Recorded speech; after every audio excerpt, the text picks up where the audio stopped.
Good morning and welcome to today's episode of Transformed. Today I want to talk to you about loving the fallen.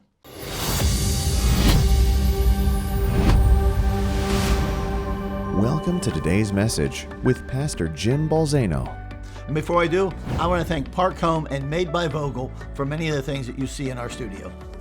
You know, I once had the privilege of being part of helping to restore a fallen and broken minister. Some actions of the past had cost him a position at another church. Without a church, without an income, he was doing whatever he could to provide for his family. And yet, wasn't sure if he'd ever be in full-time vocational ministry again. Upon meeting him, I believed that God fully wanted to restore him to what he had called him to. However, I didn't know how that would happen. I know there would be detractors who wouldn't want that to happen. There would be naysayers who would deem him unworthy of restoration.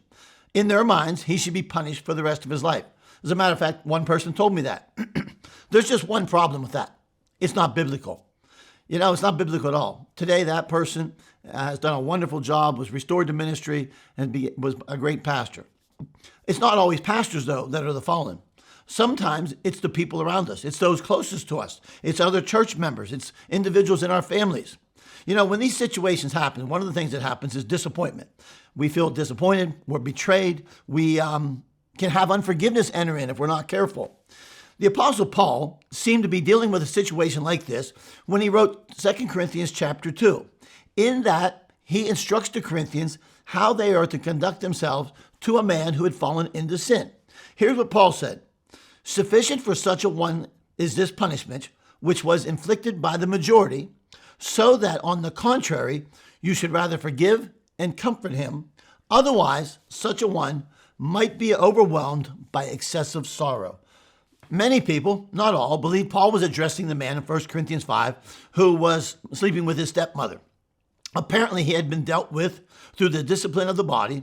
However, Paul said that the brothers should be given forgiveness and comfort.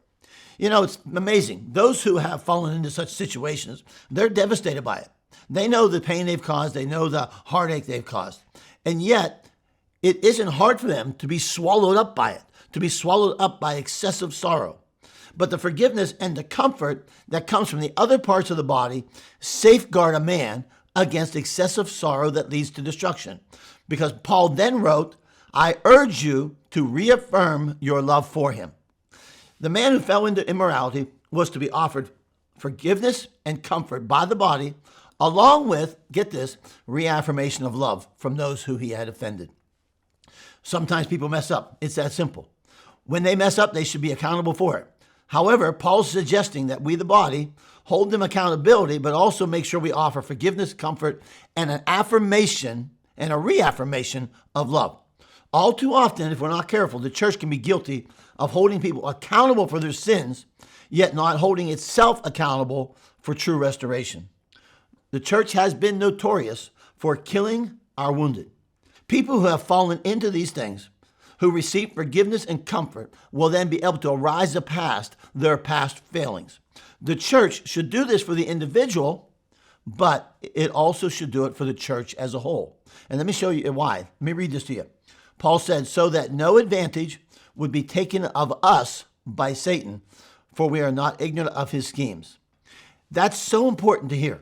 When a body of believers will not offer forgiveness, comfort, and love to those who have fallen, it is playing into the schemes of the devil. The devil is out to destroy the individual through their sin, but our failure to offer them what Paul says we should offer is falling into the scheme of Satan. He wants the body to be unforgiving. His desire is for the church to be judgmental, hard-hearted, lacking sympathy. If Satan can keep a church from loving the fallen, the rejected individual becomes better prey to Satan's trap, and so does the church. No doubt these things cause pain in the church and have caused some to be unloved, at least maybe being viewed as unlovable. But that's not scriptural. The sin by which they fell was this temptation of the enemy to destroy them. The church must not respond in an unbiblical manner that in essence aligns us with that purpose. Loving the fallen is a weapon against the schemes of the devil by which he would destroy the person and the church. And so this week, let me encourage you. Love the fallen. They may have fallen. They may have hurt you, but love them so we don't get tricked into the schemes of the devil. Have a great week.